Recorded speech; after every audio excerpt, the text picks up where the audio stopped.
I say, how y'all doing today? How are you doing? I am your favorite rapper's favorite rapper, the best film writer and director in St. Louis. Facts, award-winning published author, activist, journalist, actor, business owner, Lacey G. Soldier Turner.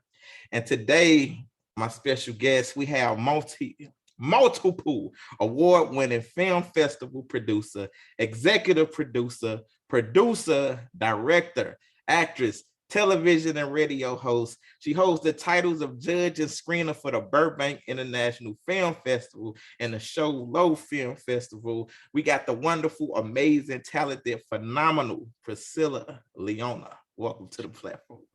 Wow, you hot little stud muffin, you! I swear, I told B, I said, if you run across any hot interviewers, sign me up. And look what she did. She's got my back because you are a gorgeous little piece of man. Oh, wait a minute. The hashtag Me Too movement's in effect. I shouldn't be saying that. You're going to sue my ass, aren't you? How much money you got? Wow. Thank you so much for bringing me on the show. No problem, Priscilla. Oh, yeah, we finna have us some fun. I love your personality after this piece. Shoot, you sound like LL Cool J. Need love. It's like, what on my mind? I'm chilling out. I'm in love. I'm in love. My friend Michael Jason Kennedy is the casting director for NCIS and NCIS Los Angeles. So of course, LL Cool J's on NCIS Los Angeles. And he just said, this man just personifies grace and style and class. And he's just the real deal. He is so kind and genuine. So that's a compliment that you remind me of LL. I feel good. I feel good and blessed. Salute to LL, one of the greatest rappers alive. Yeah, I agree. All right, Ms. Priscilla, I got some questions for you. So I saw that you pursued a degree in business and administration and marketing.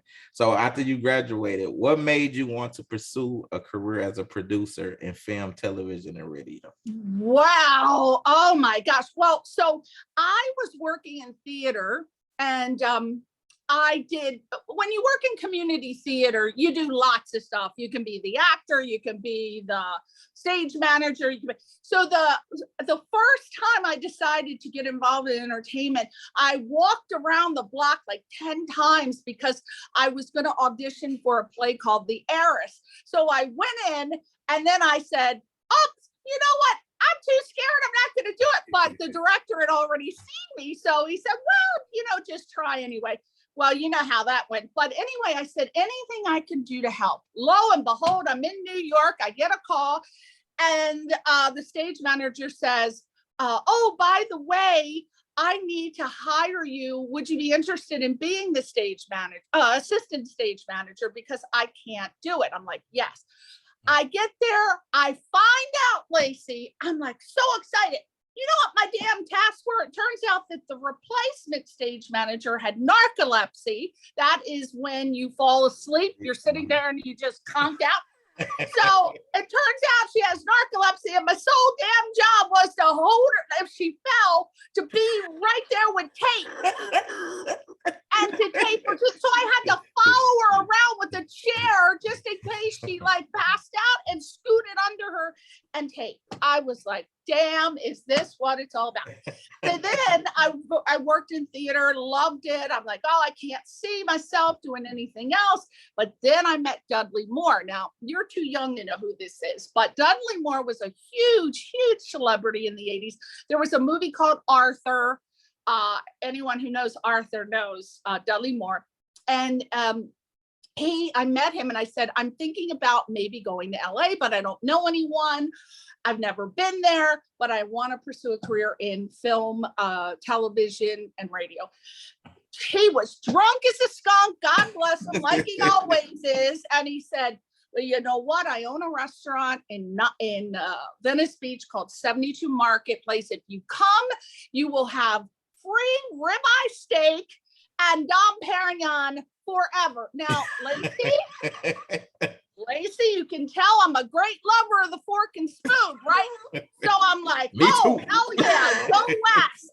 So then I came here and then I enrolled in UCLA and they had acting and directing and producing for film and television.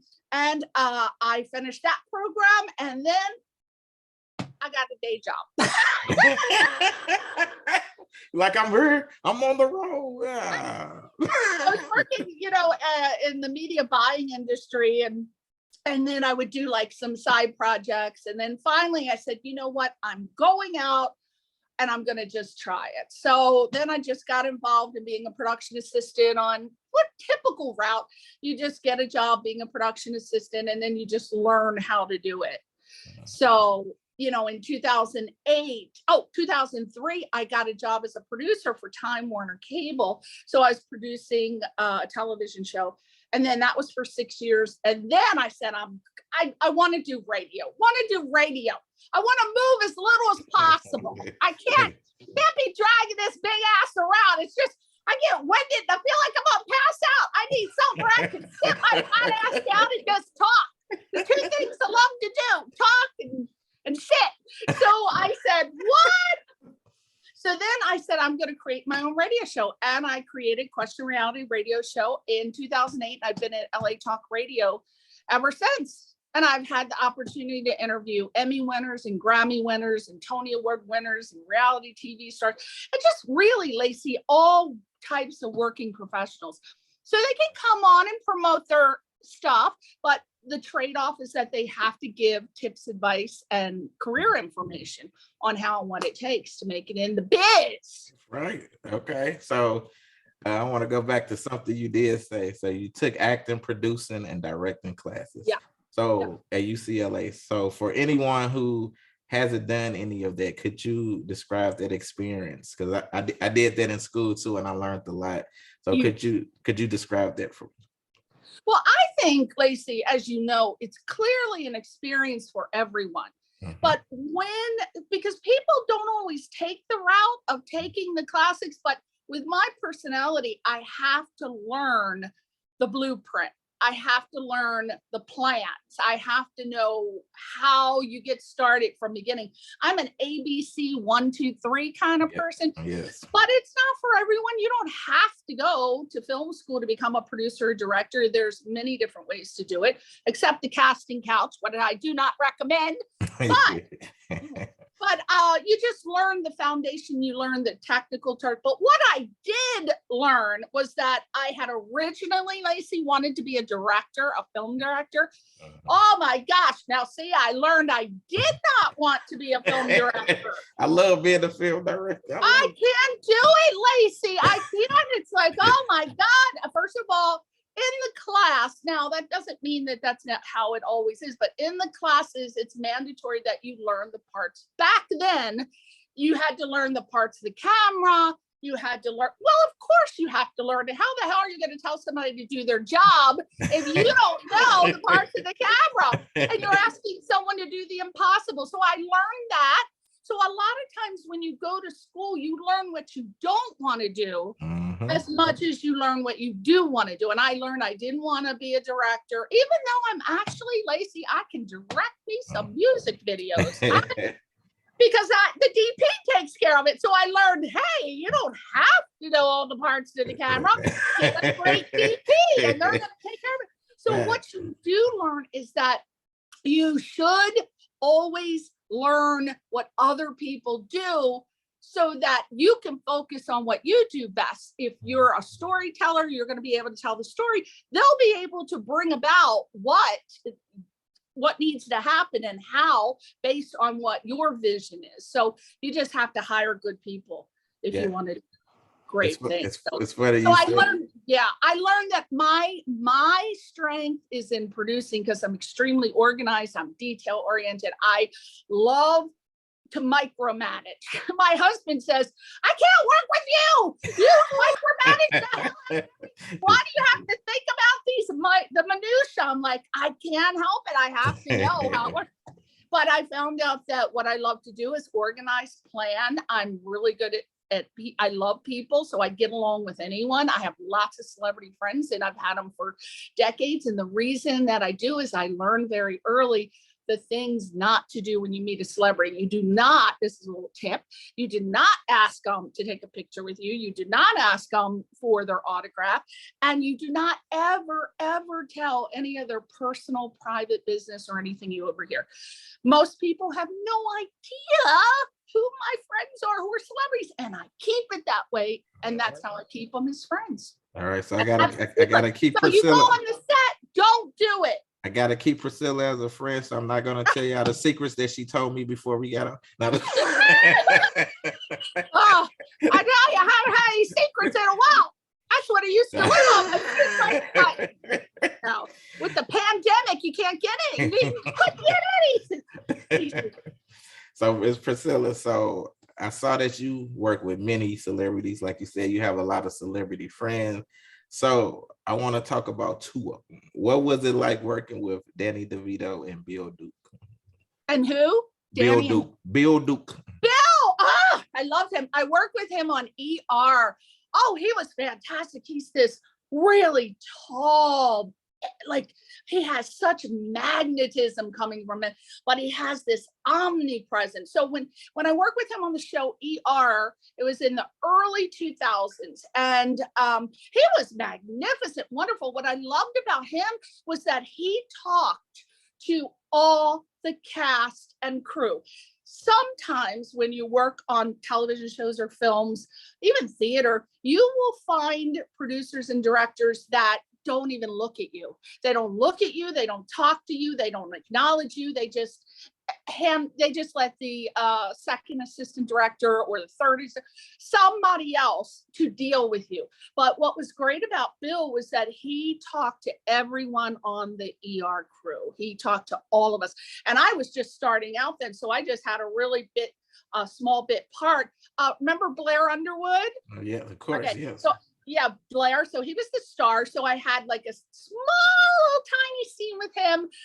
And Bill came up. And what I loved was that when you're a beginning actor, because let's just insert that. So even though I had no interest in being an actor, I felt that I had to do it to be able to understand if I'm going to direct or produce an actor, you got to do that. It's highly recommended.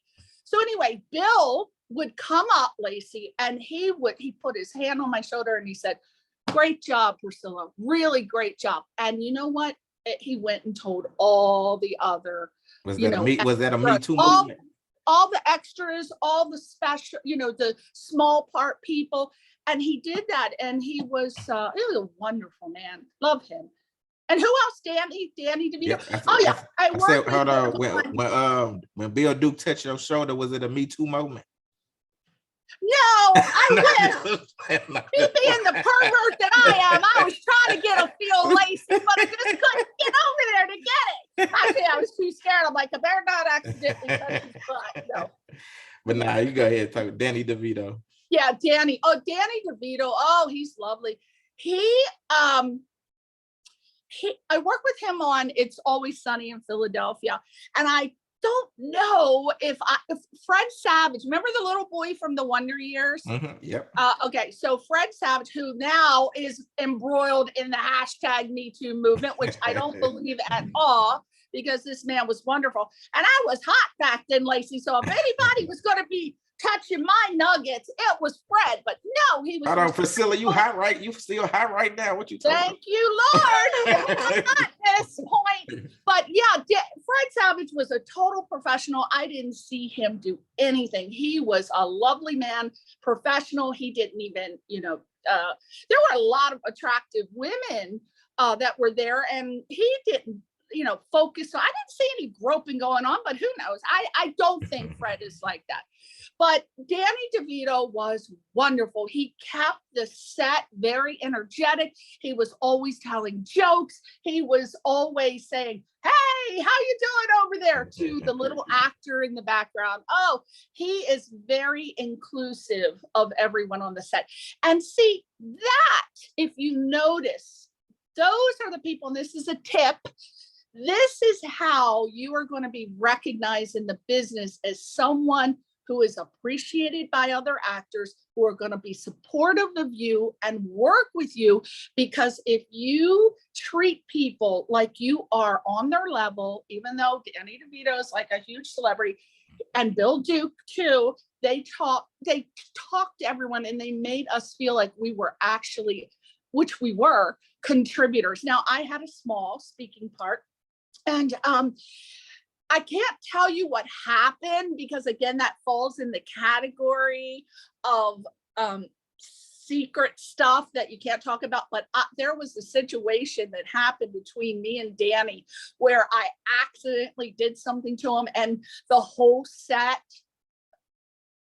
went, okay, so how can I tell this without okay, so we getting an exclusive. Okay, let's just say, my body parts like spread, from the Atlantic Ocean to the Pacific Ocean. So poor little Danny, if you're not looking out for him, there are some body parts of mine that could accidentally hit him.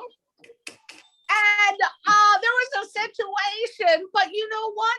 Even though he went flying across to the other side of the wall, he was so cool about it. And he said, "Did you get that? Is the camera running? We're keeping that in." But he was just so lovely about it. And I had worked with him on another film with Kathy Bates a couple years ago called Relative Strangers. And so we had known each other just from that small. And I didn't expect him to remember me, but he did. But he's lovely. He's cool to work with. Priscilla know everybody. I'm moving in, Priscilla. Let's get it. I'm coming back. You should ask me about David Schwimmer from Go ahead. Break it down. David. Okay, so first, David and I have the same birthday, November 12th. So we're both Scorpio. So he cast me in one of his films. And oh God, what was it called? Oh Lord, it's been so long. Oh, Humanoid. That's right. Cast me in one of his films. He was executive producer. He wasn't in it. And I was opposite this wonderful actor named John Lair. And so it went great. Yeah, I had my speaking part. And David said, "Wow, Priscilla, because he was still on Friends at the time. He said, "Priscilla, here is my agent's number. You have to call her. You belong on sitcom television." And I'm like, "Oh, no, because I don't want to do that. That you don't want to do anything tacky. Don't do anything tacky." So even though they offer you that, I didn't want to take it, but he just shoved it in my purse.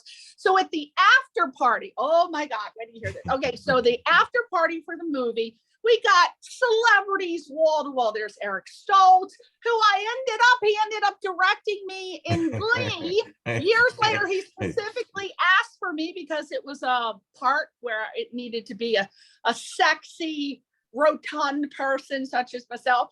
But that's another thing. You meet people at these parties, you network, and if you're genuine and you're not asking for autographs and photos and all that crap, they will remember you, right? So I met Eric Stoltz, wonderful man. And then Steve Perry from Journey was there, lead singer from Journey. Oh my gosh. Now I said, I have to, David, please introduce me to Steve Perry, because I got many hickeys in the car. The Journey song. So he needs to know what he was doing out there. He was causing pregnancies. Not that happened to me. There were pregnancies, I'm sure, from his songs. So he introduced me. Oh my God, my husband and I were just, starstruck. But you gotta be cool, Lacey. You gotta be cool about it. So I'm like, I'm gonna sing a duet with Steve Perry. I don't care if he's gonna join or not. But you can't always do that to someone. But because David Schwimmer was there and David had already introduced, it was cool to do that. But Steve Perry, oh my gosh. So we're talking, again, another lovely man, but boy, he was on the rampage at that time because they had just ostracized him from Journey, his band. If it wasn't for Steve Perry, there would have never been Journey, in my opinion. But he had a lot of back problems at the time that he was telling us in the group. So it's public knowledge. This isn't private. And so he wanted to talk about that. And I wanted to talk about getting hickeys. But it all worked out in the end. He's a lovely guy. Okay, So yeah, okay, a okay. little Steve Perry guy. So listen, Miss Priscilla, sticking to the films. You got two films coming up. Woo! Hashtag Bless and the Christmas Witch. Can you tell us about that? Can you tell us about Yes, I'm so glad you that? asked me. Okay, so this is one of my awards. The other one, it has been stuck in the mail. It's been lost. I don't know what happened to it, but we're trying to track it now. But this is one of the awards we got. It's the Alan Parsons Award for Best Score in Scotland for hashtag Bless the Movie. Oh my God, Lacey. Now, I don't know about you, but I am a Christmas film fanatic. Like in the pandemic Yes, 2020, Lacey. yes. 114 movies during the pandemic I watched. I was in January. Do you believe in January I was hearing Christmas bells? I'm not kidding. Everywhere I went, I'm like, did you hear the Christmas bell? Did you hear a sleigh bell? Dashing through the snow. Yeah, you just keep hearing it. When you watch so many movies, you just keep hearing it. But it's coming out in December in theaters, limited run across the country, but it's also going to be on every streaming platform, Netflix, Prime Video, you name it. And it is by a wonderful mother-daughter team, Martina Webster and Dahlia Faulkner. And this film, in my opinion, is going to be on the Hallmark Channel regular Christmas list, because not only does it cover, the Christmas theme, but what I love about it is that it's a movie about hope. And it's a movie, well, what Christmas movie isn't about hope? But, well, it's a feel-good Christmas movie, but what I love about it, Lacey, is that it touches on mental health issues around the holiday season. Now, you know that we all have the pressure of social media, keeping up with the Joneses and the news report. And the studies are coming out, Lacey, that what's happening is that people, since the inception of social media, suicide rates have gone up 67%. So it's up to 67%. That's crazy. And, it's because people, everybody wants to put their best foot forward in life, right? But, when a person is having a mental health issue and they're looking at everybody having, a family and friends, and they may not have that, that will depress your ass, right? Yeah, you'll be like, why, God? Why? Road. And, it can wreak havoc on your mental stabilization. So this film, hashtag Bless, really touches on the mental health issues, and it gives a message of hope. That magic of Christmas is alive. You don't need a family or friends to be happy at Christmas. You get yourself a tree. You can have a Charlie Brown Christmas. Nothing wrong with that, as long as you buy yourself some Christmas gifts. Yeah, that's right. And then what I'm excited about is the next film. Oh, so it's coming out in theaters. Oh, go to hashtag blessthemovie.com. Hashtag blessthemovie.com. And then also next year, Lacey, so we're going to start filming The Christmas Witch. The Christmas Witch. And this is a wonderful film by Dahlia Faulkner, who's the daughter of Martina. And this is again, Christmas movies. Let me just make sure. The girl who's the star of the movie, her name is Isabella Blake Thomas. And she's a Disney princess. And she also played young Selena on a very famous show on ABC called Once Upon a Time. And also, she was in one of the movies that I was producer on called Turnover with Peter Guilfoyle, who used to be Jim Brass on CSI Las Vegas. And she played Pepper. She's a wonderful actress. And just to see her alone is enough to watch the film. But are you ready for this? Because I can tell you are a movie aficionado. I mean, yes. a music. Okay, so the film. Okay, the film was the music in the film was written specifically from Peter Keys, who was in a band that was very famous called Leonard Skinner.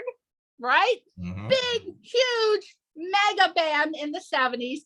And you may know him, Lacey, Sir Earl Toon from Kool and the Yep. Gang. So Yep. Of course. yeah, so they wrote the music for the film. And then the daughter, Dahlia, she co-wrote the Christmas song with Sir Earl Toon and Donna Britton. So just to hear this music alone, because I don't know about you, but music's very important in a I film. love music. I'm a hip hop artist, and I love all genres of music. So I need definitely. love. Yo, yo, yo, yo, baby, pop, come here. Take it over. Come on. What are the rest of the words? Because I know a little rap too. Okay, Just because I look like Casper the Ghost, I know me some rap. Salt and Pepper were my girls. I love that song. But yeah, the Christmas Witch, we're going to start shooting that in November. And part of it is going to be shot in Germany.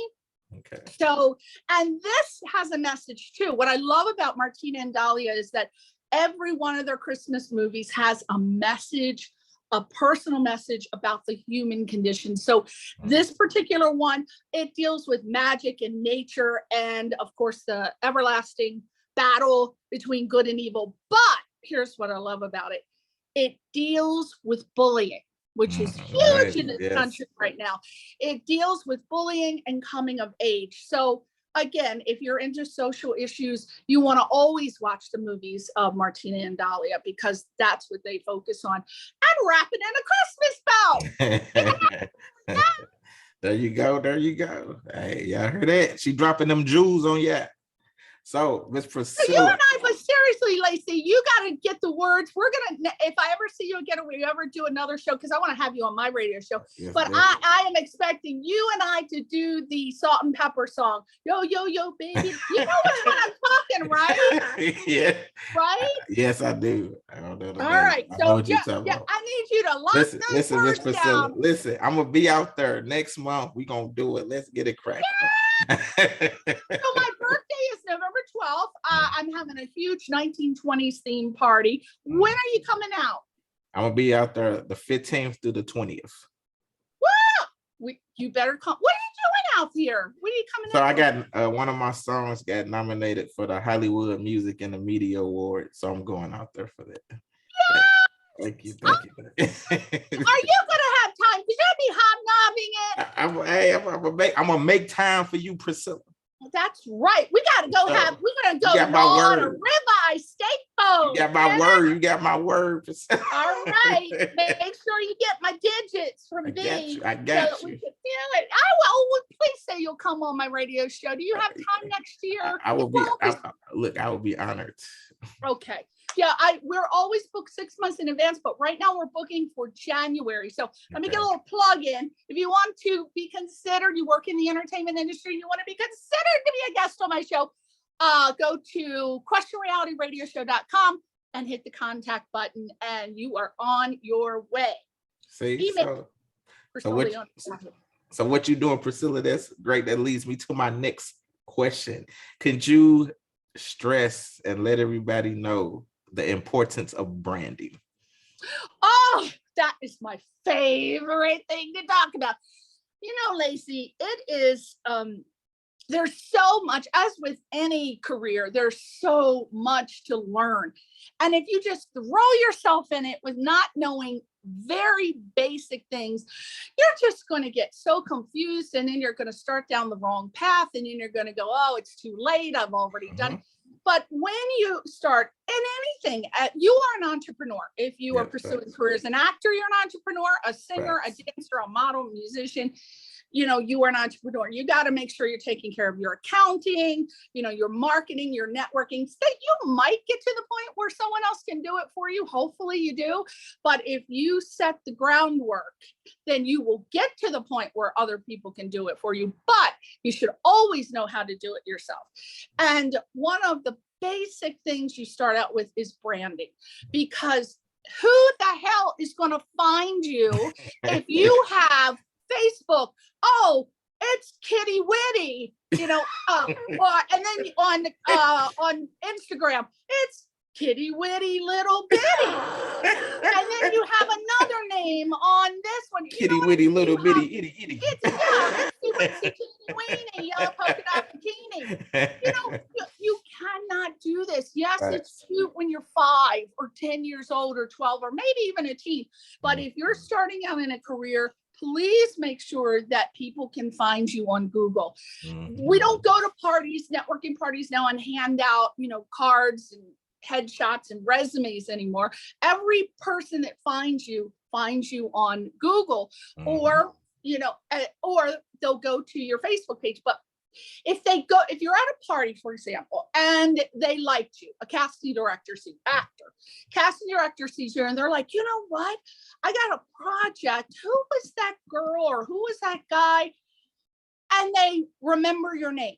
Or somebody says, oh yeah, that's Lacey Turner. Oh, okay. So they're going to go to Google and they're going to type in Lacey Turner. If Lacey Turner has all these different names, people have, Lacey, am I right?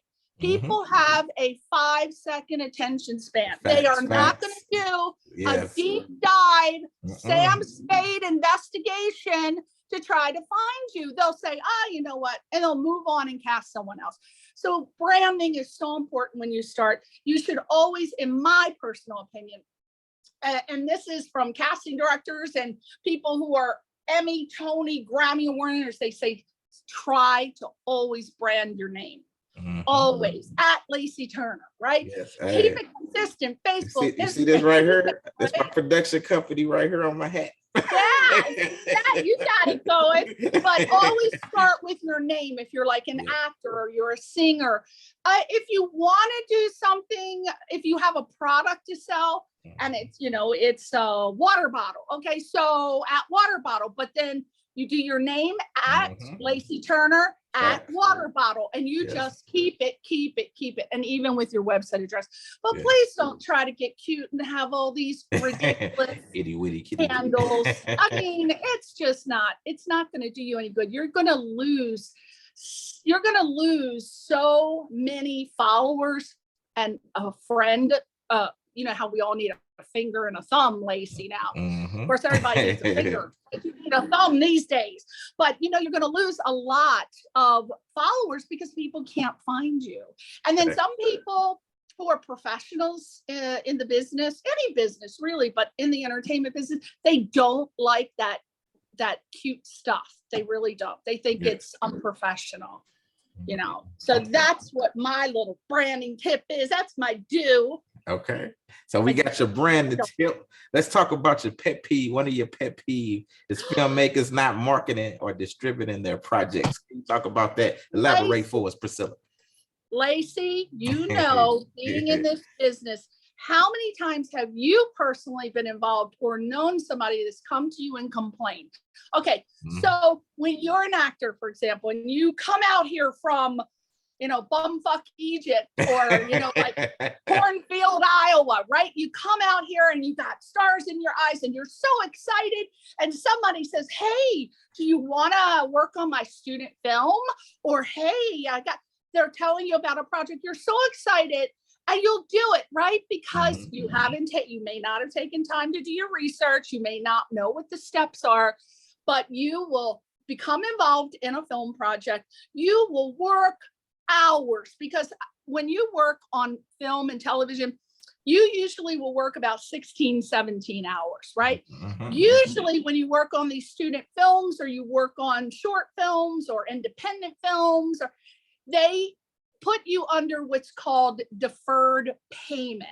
So that means that you may get some money, but most often you don't. You get a damn hot dog and a bag of chips. That's all you get, right? So you got cast and crew, people who are DPs and editors and people who are working really hard, 16-17 hours, Lacey, and they have dedicated this time. And what happens is that either one, the person who is the originator or one who wants to get the project done has one of three motives in mind. Number one, they just want to get a credit on IMDb. They have no intention of doing anything with the film and promoting the film. They just want that credit on IMDb, because as soon as they get the film done, or actually you can list it before, but they don't do anything, Lacey. And the cast and crew worked with thoughts of at least at the very minimum getting in a film festival.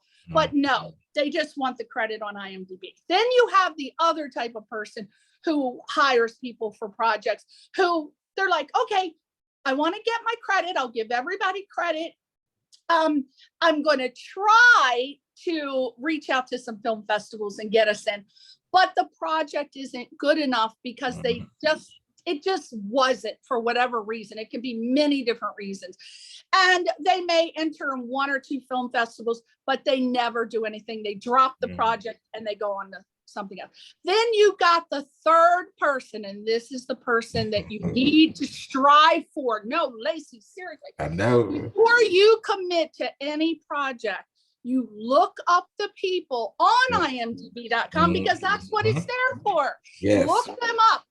Okay, how many projects have they been producer on or director? Then there's a little section that's an award section. If these people are going to be respectful of the cast and crew, they are going to set aside money, which happens in the post-production phase, for entering their projects in film festivals, right? Yes. And that's where you win the awards, because at film festivals, that's where other producers and directors go and distribute, film distributors and casting directors, because everybody wants to discover talent or a new project. So look and see what their track record is. If they don't have any awards, if they don't have anything at all, they just go from project to project, and then look at the list of actors and the crew and see, okay, so did they work with this producer or director, screenwriter again? You know, people used to always get on, was it Steven Spielberg, one up because they said, oh, he was in a clique. You know, he always cast Tom Hanks. He always cast. But you know what? When you find really good people, you want to work with them, right? Facts. You want to work with them because they are going to take you to the next level. But don't just work for anyone. And that is my pet peeve, because these actors, the cast and crew, work so hard, Lacey, 16, 17 hours, and it lays dead on a shelf, and they had no intention of doing it. So please be smart and be selective, even though you don't think that you're, in a position to be selective. You are, because your body is the commodity. You know, extras. Without extras, which is called background actors atmosphere, you can't have a project. Am I right? Fact. That is facts. You know, preach for some. Have LL Cool J riding in his cool car, right, turning up, and have people going, you can't have that. You gotta have that. So you be selective, right? Facts. That is correct. All right. So you done touched on this throughout, the interview. Could you break down the entertainment industry do's and don'ts? Oh, okay. So what I just said, the pet peeves. So what I said previously, but the don'ts are okay. Very, very good. Okay, because I have so many friends that are casting directors who always tell me this. When you're an actor and you go into the casting office for an audition, you go in there, you sign up, you're friendly, but don't talk too much. Never try to be a friend to the receptionist or the casting associate, but be pleasant. But go there, sign up, sit there, and be going over, if you have a script, go over, take the job seriously. Too often what happens is that actors go in and you got a whole room full of people waiting to audition, and they're all talking about who they met, who they knew, what actor was on this project. But I remember being there to meet a friend of mine who she's a casting director, and I was sitting out in in the lobby waiting for her to finish, and I couldn't believe the stuff that I heard. And she said, you know what, that happens all the time. They have no idea that my casting associates are listening to them, and then they come in and go, this person is doing this person is doing that. I mean, one person had worked on a Lindsay Lohan project, and I personally heard this. I was right there. And the girl was saying, oh my God, you wouldn't believe how freckled up she was. Oh my God, it's so gross. And I was like, oh my God, buddy. And then another one is like, oh yeah, I won't mention that. I worked with this person. He was an asshole. He was such a dick. I will never work with him. And this you do not want to do. Please do not participate in gossip in the casting office, because they are listening to you and you are done. You were done. And they tell their other casting director friends about you. And there is blackball. There still is a black. When you go into when you get inside the casting office, don't try to shake their hand. I know this happens so many times, but they don't want to touch you, especially now pre-COVID. But they don't want to touch you. They don't want to hug you. They don't want to talk about your family problems. Don't say, "Oh, I'm so sorry, I'm late." They don't want to. And if you're doing your scene and you mess the lines up, do not say, "I'm sorry" 50,000 times. Just say, "Oh, can we start again?" They hate that. They hear it all day. They don't want to do it. So, and then when you're done, say, "Thank you so much." Always smile, smile, smile, and be personable. That's definitely good. I don't try to talk to them personally. When you meet people out at network, do go to networking events as much as possible. And if they're interested in you, please don't start talking about yourself and be narcissistic. That happens so much, Lacey, at these parties, but don't. Casting directors, hear what I've had like maybe 5 or 6 tell me one thing I remember. They say, "Priscilla, we can smell desperation a mile away." Don't act desperate. Don't. Even though you see like a top casting director, don't go up to them and say, "Yeah, I worked on this and that."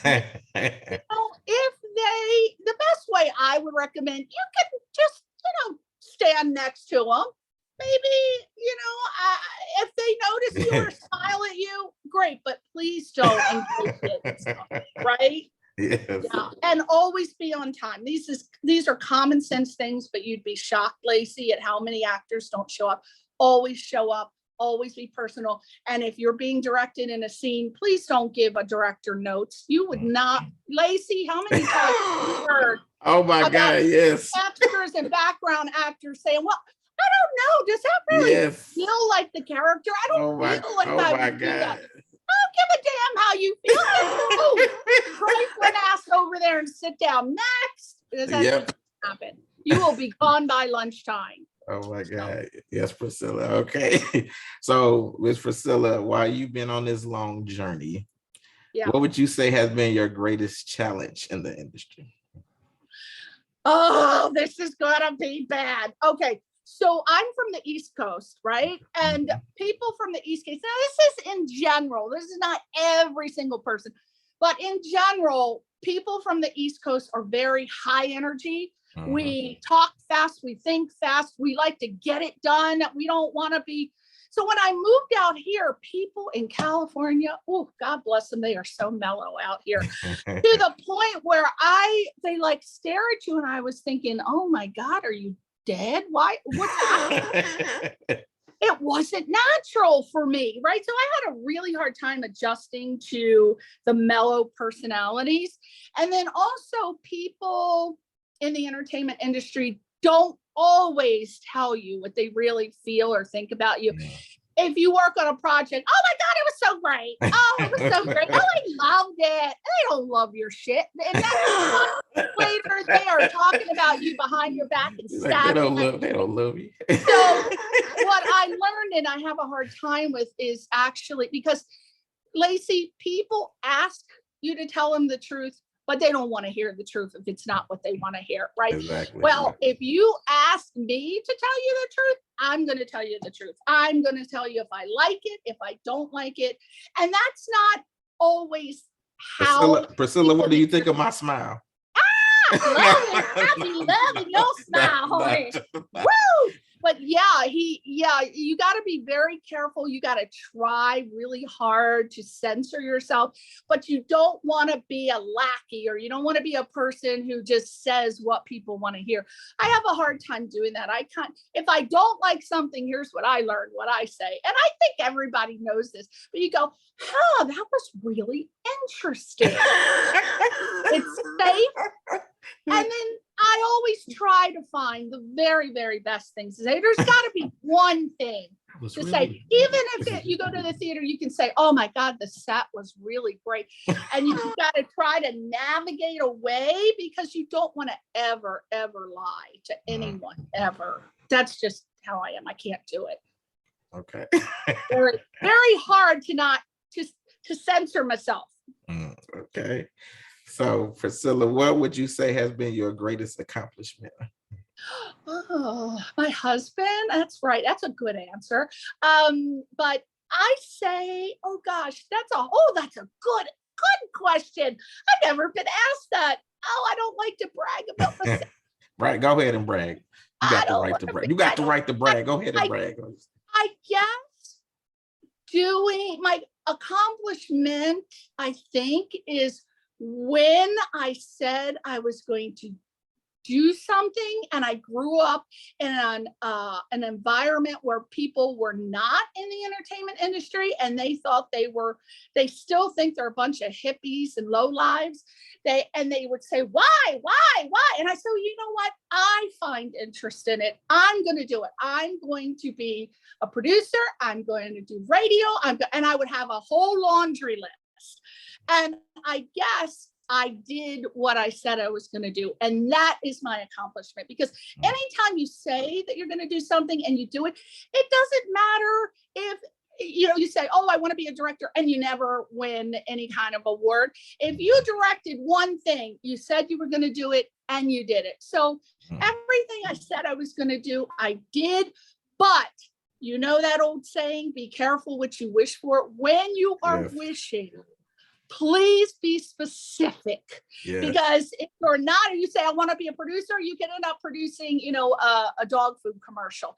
And that might not be what you want. You got to say, I want to be an Oscar-winning producer or screenwriter. You got to manifest it. Say it. You got to put it out there, because sometimes people are granted their wishes, but they're not specific. And then they end up getting the title, but not the award. You get the title, but not the award. But I think that you should just be happy with whatever you do. If you're living and you are lucky to be able to walk and talk and be in great health, that's an accomplishment itself. Because in the entertainment industry, there's so many people that can't handle getting old. That's a really big problem with anybody. I mean, who the hell wants to get old and their hair fall out and you look all whack? You want to always look young, and that's not going to happen. So you should just be happy that you're living and you get something, and just keep trying, Lacey. Yes. Be the little train that tries. Right? The little engine that could. Yeah, because anything you do, if you're happy with it, you're going to be radiant, right? You're going to radiate, and people are going to go, God, she never won an Oscar, an Emmy, or any, but she was able to have people on her radio show. So I guess my accomplishment being able to have people of that caliber who feel like they watch me and they go, hey, I think that would be a great show. I'd love to be interviewed by her. And that's my accomplishment, being able to bring people of that caliber on, I think. Yeah, that's great. Can you tell me about LA Talk Radio, your show? Oh, it's called Question Reality. And we all question reality. So I created it because there were so many people that were working day jobs, and they were so unhappy. And then they were, getting fired or let go because they were trying to go to their auditions, and they had to work day jobs just to put food on the table and a place to stay. And I said, you need to question your reality. Is that something that you want to do? Do you want to be miserable, or do you want to, just go for it 100%? But you got to have plan B. You got to have plan A, plan B, plan C. So I personally always tell people to go to school, try to get an education, because if it doesn't work out in the entertainment industry, at least you have a degree to be able to get some type of job. And you can always keep, if you want to be an actor, Lacey, you can always keep it as a hobby. You can always be involved in community theater. You can always be part of the entertainment industry, just maybe not on the caliber that you think that you should be on. Yes. And a lot of times you think that you want to be an actor, director, producer. You come out here, Lacey, and you find out, you know what? I don't even like this shit. I don't want to do this shit. I'm going back. I'm going to marry that corn-fed hot guy on the tractor. You know, so LA Talk Radio is where I air my show. Okay. It's called Question Reality. It's questionrealityradioshow.com. And so every week on a Sunday, people come on and they give tips, advice, and resource information on how and what it takes to make it in show business. So that's the trade-off. They can promote their products, and they just have to give my audience some darn tips. So I have so many people coming on, as I said earlier, like Emmy winners, Grammy winners, Tony winners. And like I had, Mark S. Berry came on, and he's a 36-time multi-award winner. I mean, he's worked with the Beatles, George, Steven Tyler, all the top people in the business. And he gave such great tips about being a musician. And he gave a lot of to-dos, what to do, what not to do. So I had CeCe Peniston. Finally, you know that song. I guess, of course, yes. I know. We did a duet. If you're a singer, I'm going to do a duet with you, whether you like it or not. So be prepared. You come over and show. But she gave great advice about, hey, you know what? This is what you need to look out for. And she gave great advice. So that's what my show is about. People coming on and talking about scenes. And then I have behind the scenes people, Lacey, who are crew members who talk about, if you want to be a great editor, this is what you need to do. These are the classes you need to take. This is the software you need. So you're going to find a lot of great advice from the people that are on my show. And you're going to have Lacey G. So to turn on. Lacey, what are we going to talk about? Nominated music artist. You're going to sing. You're singing. You are not getting away without us doing the Salt and Pepper duet. Right? I got you. We're going to do this. Yeah. Okay, Priscilla. So let me ask you this. You done touched on a lot. You done gave some great tips and everything. What advice would you give to someone who wants to come to LA and be an actor, actress, get in radio? What advice would you give them? Because everybody say, I'm going to LA and I'm going to do this. I'd say don't come, but no. If, for example, if you're a musician, you don't need to come to LA to be a musician. With all of the advances in technology and in software, you can make a great album right in your garage with GarageBand. But I would say first, before you decide to come out here, try to see what you can do in your own state and what resources are available. Because moving to LA, everybody has done it since the days of silent films. And it doesn't work out for everyone. And I hate to say this, but it's a reality. If you come out here if you are a drop dead gorgeous person. It is I'm sorry, but this is reality. You either have to be absolutely beautiful and have talent, or you can be bone ass ugly and you gotta have but the common denominator is you must have talent. So it's not enough that your mother, father, sister, brother, aunt, uncle, and dog tell you, you're so talented. No, they are not in the entertainment industry, and they're not good. They're just telling you, or blowing smoke up your ass. So I would say, try to do a lot of community. If you want to be an actor, do a lot of community theater. Get your acting chops, because I tell you, if you get your roots in theater, you can act anywhere. You will be a great actor. The problem with theater actors, when they try to work on film and television, they have to bring them down.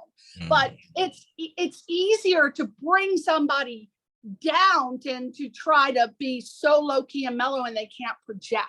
So I would say stay in your town first, learn your skills, if you want to be an actor, community theater, if you want to be in music, learn all the software programs, do all your music, because it's not like it is today. I have a lot of friends that work at, for example, Capitol Records, and and these are A&R guys and executives, and they say, Priscilla, okay, so here's what goes on in our meetings. All right, so if we're trying to decide who we're going to rep, if you have 10 people and their music sounds the same, here's what we look at. How many followers do they have? Have they put their own? They want ready-made shit today. They are not giving you any money to back you up like back in the old days. They want you. No artist development. Yeah. And the same with actors too. I mean, if you're going to be producers will want to cast people who already have a following. So I say, stay in your town, do community theater, get followers, get fans, keep them by being personal, real, honest, friendly. And then if you feel like you have to come out here, you better make sure, and I mean this sincerely, you cannot come out here with $50 in your pocket. This is a very expensive place to live. New York is just as, probably more, but you need to make sure you save up at least 1 year, not 1 month or 6 months, 1 year's rent. You need a car out here. There is reliable transportation, but sometimes it's not. It's not safe to be on any bus stop these days. It's very dangerous. So you got to have a car. This place, and I wish I would have known this before I moved out here, that it is very separated. Like Hollywood's here and Beverly Hills is here and downtown. And we're talking like 10, 15, 20 miles between pockets, right? So save up enough money, find a place in advance that you want to live, check the area, very important. I wish I would. When I first moved here, Lacey, I thought I was living in Hermosa Beach and thought I was 5 minutes from the Hollywood sign. I didn't know where I was going. This was like in 92, so it was a long time ago. No internet to check. But save up at least enough money for 1 year rent, enough to have a car, even if it's a used car.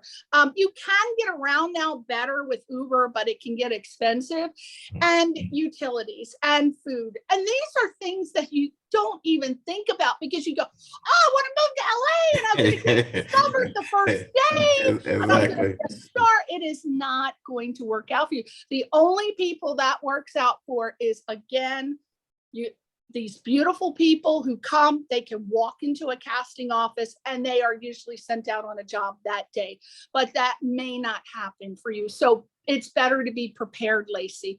Don't come out here with no money because your ass will be on the next Greyhound bus home, right? If you're lucky to get on a Greyhound bus. Untouched, unmolested. Untouched. It's a seedy place down there at the bus station. But please don't come out without having a backup plan or some sort of financial support. That is what I would say. I've seen so many people, Lacey, come out here, very talented, but they just can't stay because they can't afford it. There's too much competition anywhere. But if you have money to at least sustain you. Oh, and another thing, Lacey, please, you don't need to be paying $500,000 for headshots.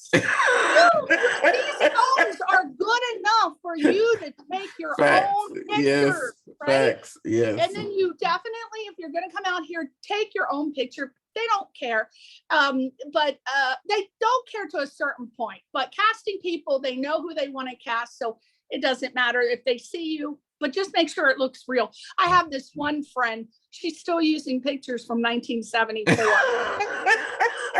I am not kidding you. I am not. And footage, right? So have some, Yeah, it's like, but she will not. She refuses to update her pictures. I mean, she does have one, but she prefer to use her old ones.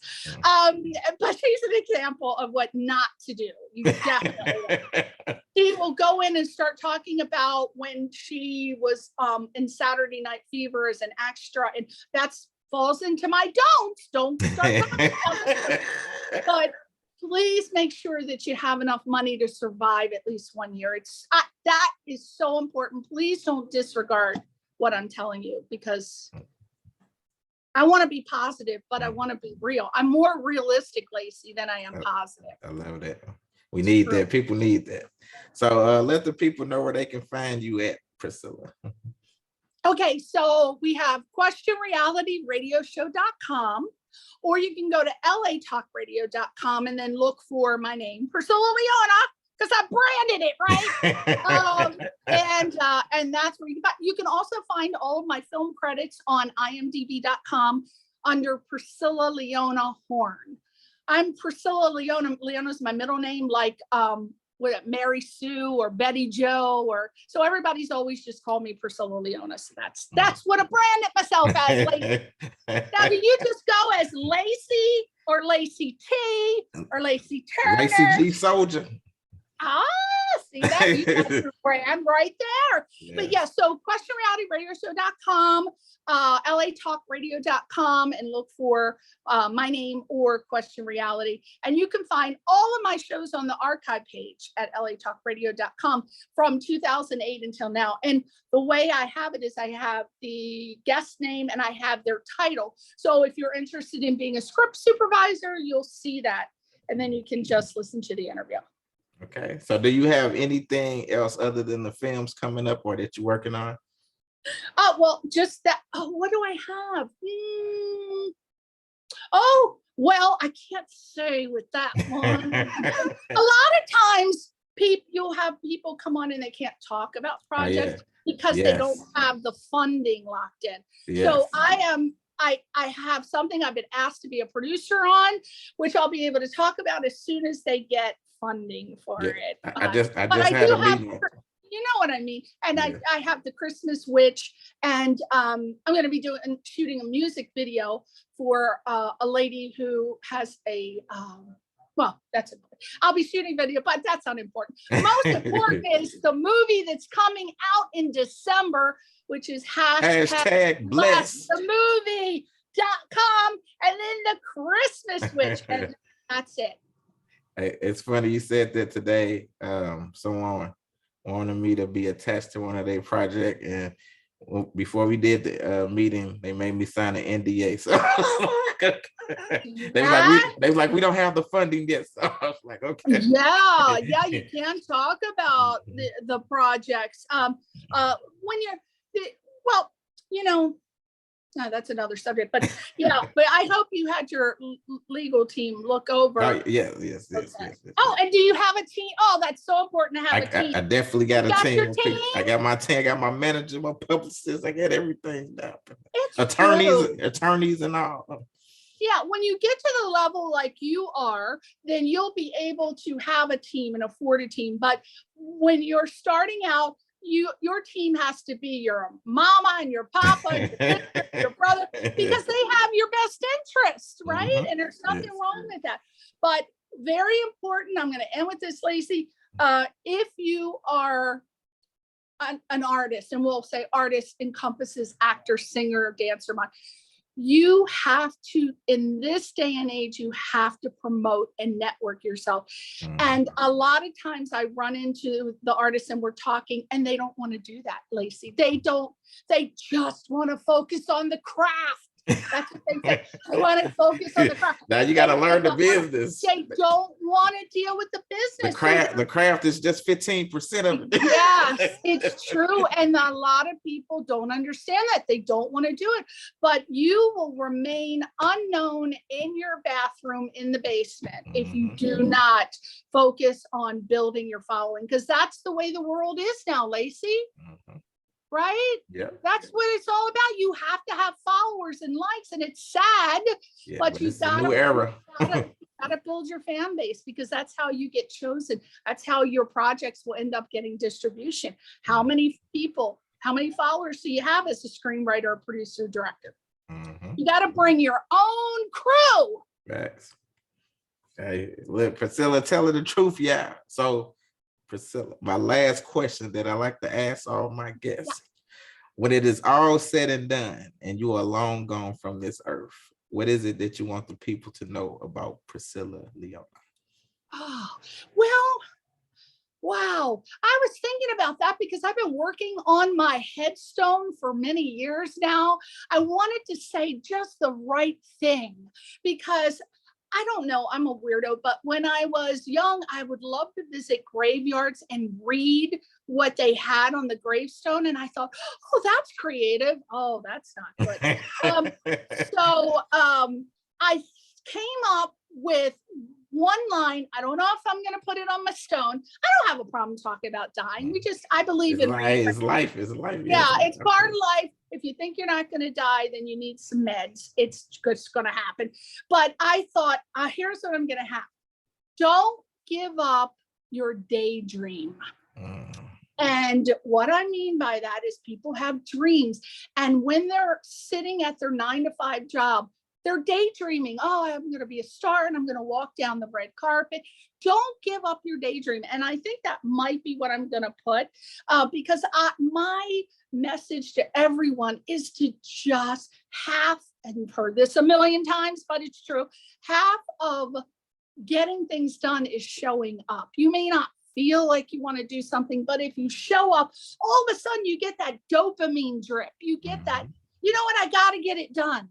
So I would want people to think, and I love to help people. And as my mother said, you help people too damn much. You will give people your last dime, which I have, because that's how I am. I love to help people. I love to help them by giving advice and tips. So that's why this show is perfect for me, because I don't want people to make mistakes. I know you have to in order to grow and learn, but you don't have to go and seek out a 5-year mission to explore strange new worlds and seek out every problem to learn. You just try to avoid something. So that is what I want to be remembered for. She said, how can I help?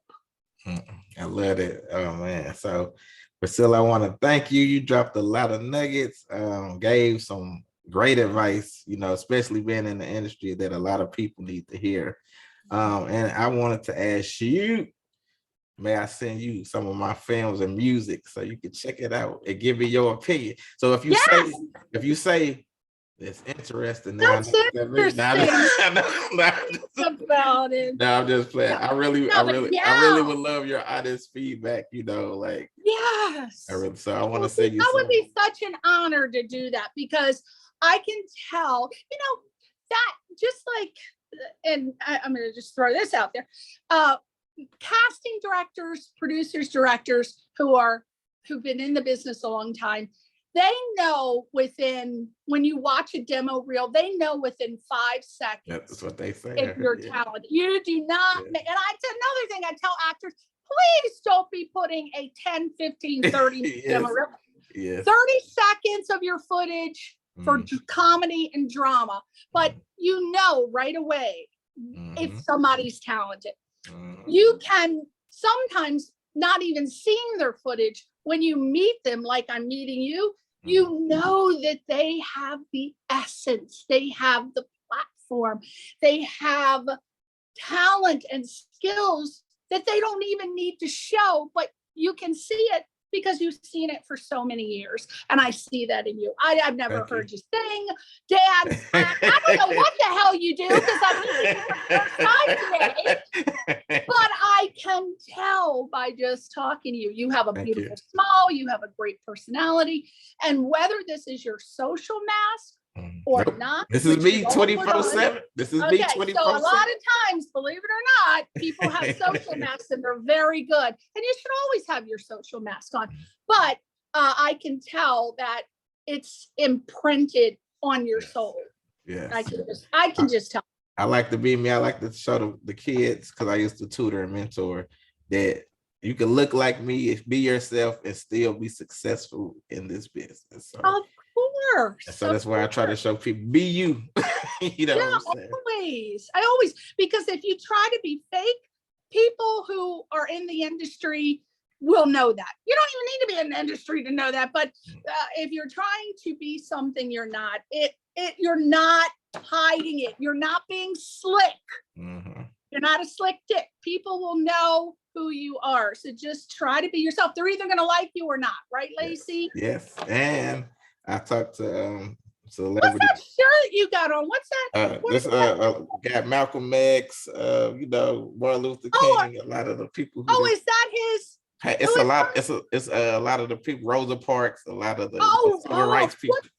Was that is that right here on your left? Was that when he was arrested and that's his oh yeah, the mug, this all they mug shots. Yeah. Mug shots. Yes, that's what I was trying to say. There's all the civil rights mug shots out here. Yeah. Well, was Rosa Parks? She wasn't arrested. It was just Malcolm X, right? Was she arrested? She was arrested too, yeah.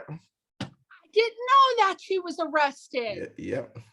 God bless her. Well, I like how you're out here representing the fold, honey. Yes, you got your hat on. So is that hat, are you I'm gonna just ask you real quick, because again, B, the lovely B who organized this interview, she said that you were a lovely person, and she tends to speak like me in personality. You're gonna love him because he's this and that and that, and we don't brag so much on, you know, what you do for a living. So are you a musician? Are you what do you I'm do? everything. So I've been doing music my whole life. I've been writing and directing films since 2014. I'm a journalist, an actor, an actor in some films. I do everything. I'm a published author, everything. I do. You have to really, because you know, you have to, because you find that in the entertainment industry, everybody's multi-hyphenated with their titles, right? We're all multi-hyphenated. So you got to do all these things to find out either one, what you love doing most, or maybe you'll just love doing it all. My mother used to say, you're a jack of all trades, master of none. And I say, I'd rather be a jack of all trades, master of none, because I think if you know how to do a little bit of everything. I think I'm a jack of all trades, master of all. Yeah, you can master one of them if you want. It's up to you. Yeah. Well, you're lovely, and please come on my radio show next year. I would love to. I would tell B. And I can't wait to see you. Yes, I'm telling next month. I'm telling B to give me your number. We gonna lock in. Well, oh, wait a minute. I'm gonna say we're gonna chop it up. There we go. We're gonna chop it up. I try to be hip. I try to stay up with the young. Chop it up.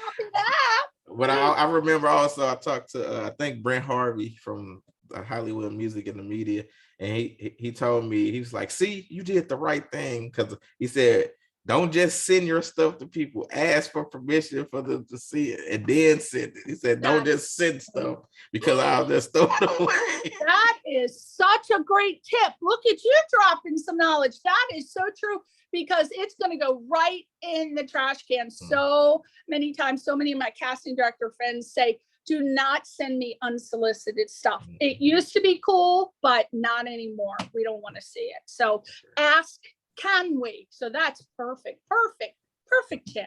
Thank you, Priscilla. I really enjoyed this week. Hey man, we'd have had like over an hour in. See, when you having fun, like when you having fun, you see. Time flies when you're having fun, right? Yes. Oh my God. But I thank you for being on the platform, and I will definitely let you know when I drop it. It'll probably drop sometime next week. And and I'm gonna send you the music. I'm sending you some of my music and films, and I want your honest opinion. Ooh, well, make sure that when you, I don't know at what participation level you'll be in your next film, but make sure that you send me or submit it to the Burbank International Film Festival and the Sholo Film Festival, because I'm judging screener. Not that I can get you in. No, I'm not saying that. Hold on, wait a minute. But I would love you to at least give us, a shot. Woo! Wait a minute. You just put it right there. I put it there now. It's a virtual put there. But yeah, you should, because Burbank International Film Festival is one of the biggest in the world, right? So that's another tip real quick.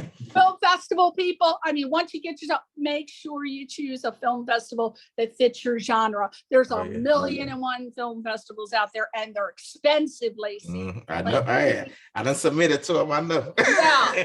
And most of the time you don't hear back from them. And there's a logic behind it. For example, think common sense. There's thousands and thousands and thousands of submissions, and usually film festival people, there's a handful of people watching the films. Most of the time, it's sad to say, and we don't do it at Show Low Film Festival or Burbank, but I have heard horror stories, and I've heard people who've worked at film festivals, and they have the mother, the father, the sister, the brother screening these films who are not qualified, and most of the time they don't screen all of them. So that's why you never hear back, and you never get into the festival, and you just keep working that money out. And it's wrong, but that's why you got to be selective. Facts. Thank you, Priscilla. You done dropped a lot of I'm telling you, you gave a lot of valuable information for a lot of people who wants to get in the industry, the do's and don'ts, the pet peeves, the branding. Like, you dropped a lot of knowledge. So I think. And they can get that anytime they watch my show, Question Reality Radio Show. They're going to get a bunch more. Plus, you know, I would love to feel free to tell anyone to contact me via email. And if they have any questions, they can ask me personally. I return all email. Okay. Priscilla Leona at yahoo.com. Priscilla Leona at yahoo.com. See that? That's branding. That's how you brand. Yes, it is. Thank you, Lacey. Thank you. We done had an hour and 20 minutes. We done had an hour and 20 minutes. Does that mean that you're not going to air the show because we went over? No, it's going to get. There is no list. I'm my own boss. So okay. It's going to the whole interview. The whole interview is gonna get aired. Trust me. I interview Christopher Playmore from Kid and Play, and I think we did be here. We had an hour interview. I did an hour interview with him also, but I think yours is long. I'm holding a record. Look at that, making another record for myself. But thank you, Priscilla, and I'm gonna stay in touch with you. And I can't wait to see you next month. All right. Have a good evening. Bye bye.